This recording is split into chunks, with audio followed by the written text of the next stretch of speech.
you've been thinking about this, which is a good thing because this is one of those situations where, especially nowadays, Harsh, where there's so much information, where back in the days, you didn't have as much information.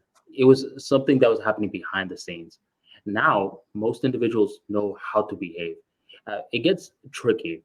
And let me give you a situation. 2010 or 2011, I was driving with this one super dark skinned guy. Right? He had a dreads, he had a hoodie on, tattoos all over the place. And we were driving late at night and we're just chilling and we were talking. And then suddenly a cop pulls us over. Mhm. And once he pulls us over, I'm the guy that's driving. So I pull up my driver's license and registration. I know the drill already. And I give it to him. And the cop looks at me and is like, no, I don't want your information. I want his information. And he has these menacing eyes and he's looking at the my black passenger and is asking him for his driver's license. So he basically pulled me over to get this guy's information.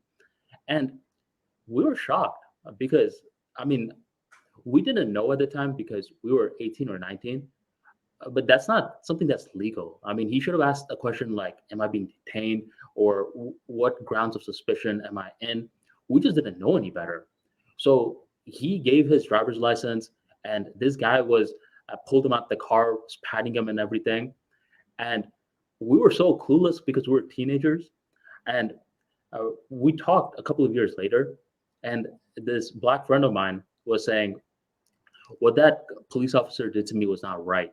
It just, I didn't know. I want to find this guy and I want to get at him because it somewhat traumatized him. I mean, he's over here being patted and he was put, I don't know if he was put on the handcuffs or not, but this cop was getting aggressive with him.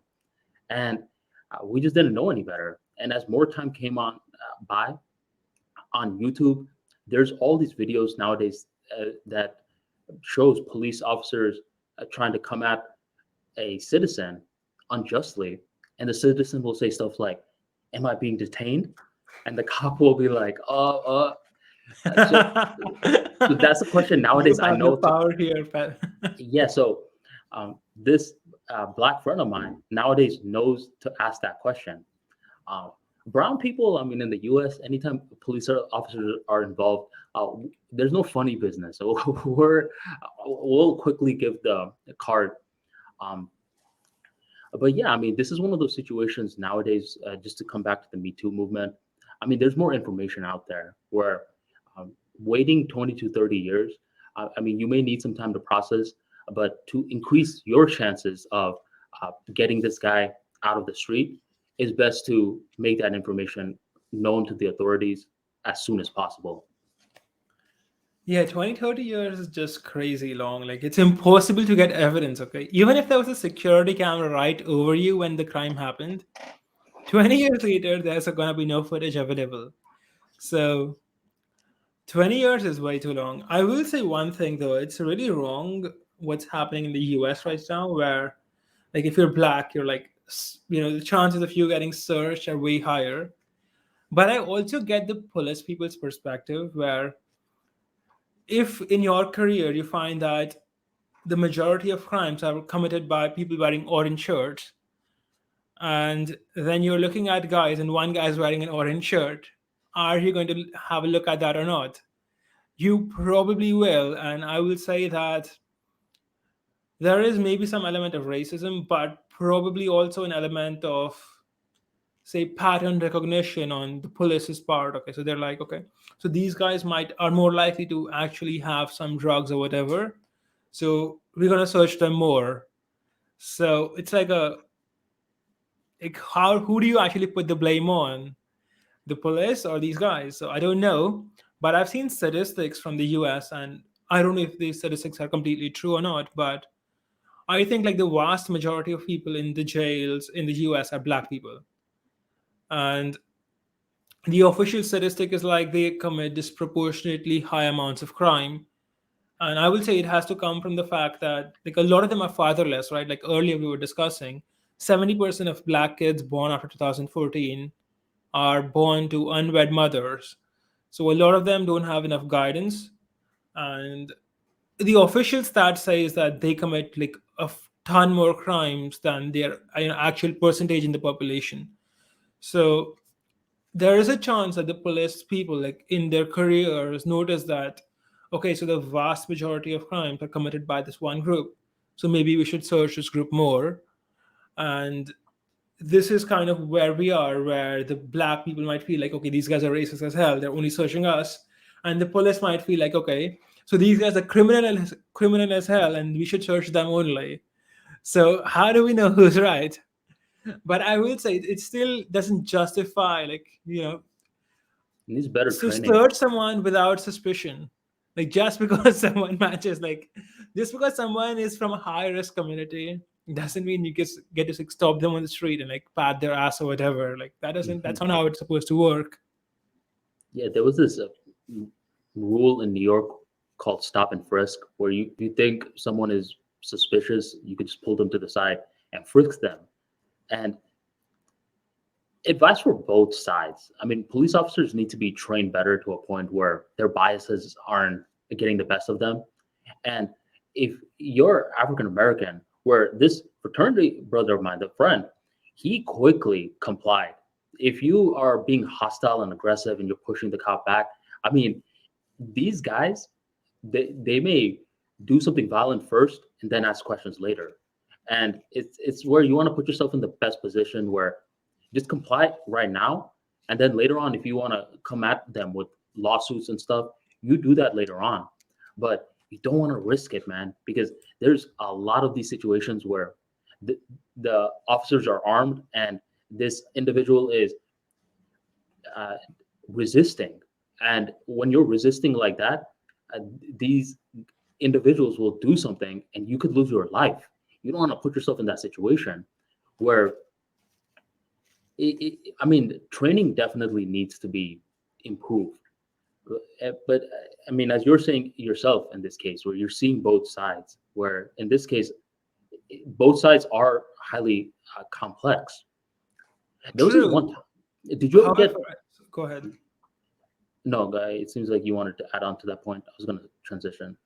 Go ahead. Oh, I was going to say that I've seen some videos on Twitter which are very shocking. Like there was this black guy who was Hmm. like lying down on the ground, like he had his hands behind his back, and there was these 6, 7 police officers surrounding him, and they shot him. Like this guy was lying on the ground, he was unarmed, his hands were on his head, and the guy's literally lying on the ground, and these guys shot him, and I'm like, what? What a scumbag! That's crazy. It happened in Minnesota too, where this guy was pulling out his driver's license to give it to the police officer, and he shot him. This happened a few years back.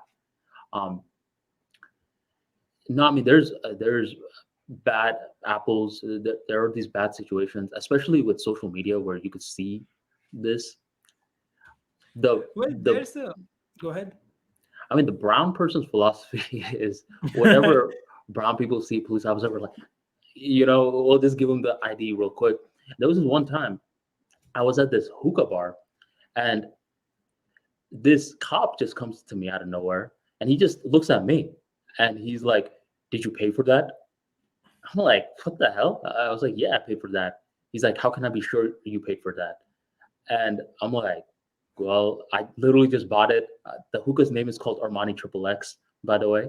I had this hookah flavor named after me." So I was like, It's my name. What other evidence do you need?" And he's like, "ID, please."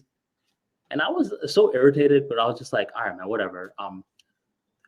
Like growing up, like my parents were like, "You never talk back to the cops. You just comply with them."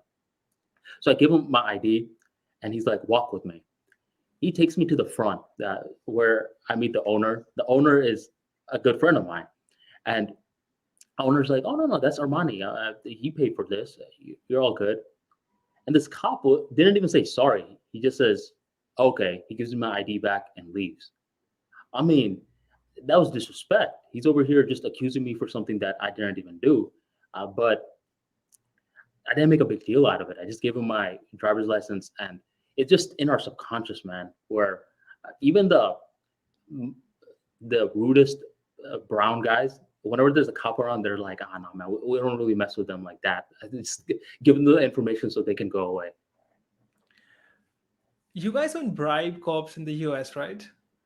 Nah, man. I mean, I don't even want to take that risk. There are a thing called rogue cops where they will take bribes, but I never took that risk.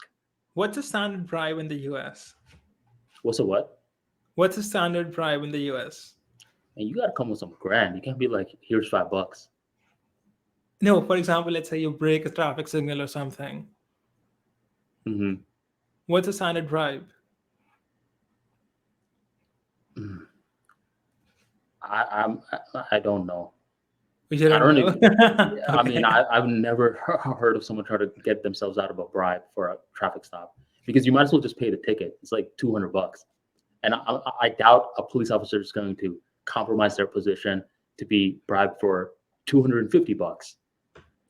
So it's like, Interesting. why would you bribe someone for something that it's less for you to just pay? Normally, the bribing stuff happens, Harsh, for higher up there. Let's say you're a drug lord and you don't want your drug supply station raided, then you give some extra money to the cops.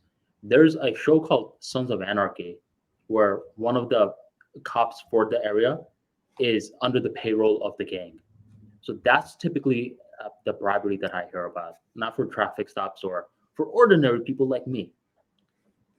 I see. But Yeah. I The believe you term asked that was question. I believe you asked that question because in India, you can bribe your way out of a traffic stop, correct?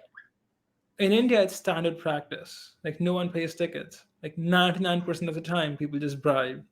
And I mean that seriously. Like 99% of the time, people will just bribe because, say, the fine is 500 rupees, okay, and Hmm. the police person, you can just pay them $50.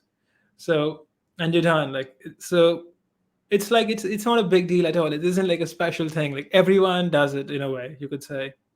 So I'm not admitting to anything, but Are you part of the 1%? Wink, wink. yeah, I'm in the 1%. But it's a standard practice here. Like every single person that drives has bribed for the police at some point in his life. All the things are changing nowadays. Like nowadays, people are more afraid of doing it, and that's a good thing. And nowadays, we have these electronic things where instead of you having to pay the police officer and the police officer stopping you, like the camera will automatically like fine you and it'll be added to your license. So the police officer and your interaction doesn't even happen. So let's say you park illegally, someone will like take a photo of your car and your fine will like, it'll be like an online thing. You'll be sent an SMS on your phone and you're supposed to pay the fine there. You don't have to interact with the police officer. Hmm. But yeah, Do it isn't like a big deal in India to like to bribe police. It's like it's something that every single person does at How some much point in their money do life. you bribe them with? Let's say for a Like standard. 50 bucks, 50 rupees, so like 80 cents or something. Or like 100 rupees sometimes, depending on the situation.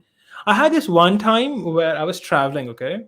Hmm. And this cop comes out of nowhere and he's like, give me 100 rupees or I'm going to like give you some fine at random. It's like he's essentially extorting, trying to extort money from me. And I'm like, and I'm not an idiot, right? Like, I'm not like a random citizen here. So I'm like, why do you want money from me? And he's telling me like, I'm gonna like give you a fine for something if you don't give me money. And then I'm like, I kind of like speak with him for a bit, like as a random chat, and he kind of like figured out that yeah, it isn't safe to take this guy's money. So Hmm. he's like, "What do you do, sir?" I'm like, "I'm a lawyer." And the And he's guy's like, like, "Okay, okay, go." And he just like went away. do the police officers there, do they carry guns? Are they No, physically no, no, they intimidating? don't, they don't, they don't, they They don't. don't carry guns. The citizens don't have guns, and the police officers don't have guns, and it's probably for the best. So how do they enforce the law? They have a stick. They don't need to. People comply with them. Like people don't typically run away from police. They don't fight back. But hypothetically, if they do, I mean, how do they um, instill the discipline? Do they have a stick, a taser, something? Usually, they have a stick. but not always. Like maybe 40% of the time they will have a stick. It's called a latte. But the Latte. stick isn't like meant to be used. Like it's just there for show.